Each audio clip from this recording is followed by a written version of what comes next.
أما آن لهذا القلب أن يخشع لله؟ أما آن لهذا الجبين أن يسجد لله؟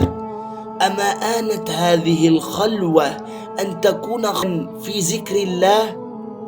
أما آن أن يكون بحثك في كيف تقرأ القرآن بطريقة صحيحة؟ تبحث عن الأحاديث الصحيحة وتقرأ بدل من أن تبحث عن أشياء الله أعلم بها. طاعة الله عز وجل جميلة، والله سبحانه وتعالى يناديك في كل ليلة: هل من مستغفر؟ هل من تائب وأنت نائم؟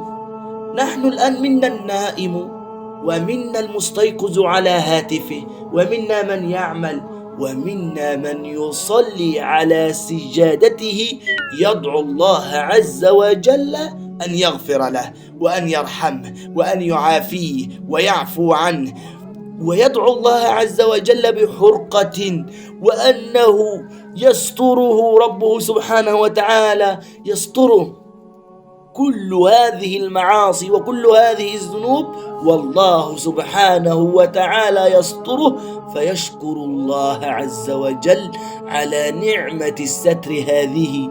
فأنت الآن في نعمة يجب عليك شكر الله عز وجل فيها. انظر إلى نفسك الآن، فوالله لولا ستر الله عليك لما استطعت أن تنظر في وجه أحد.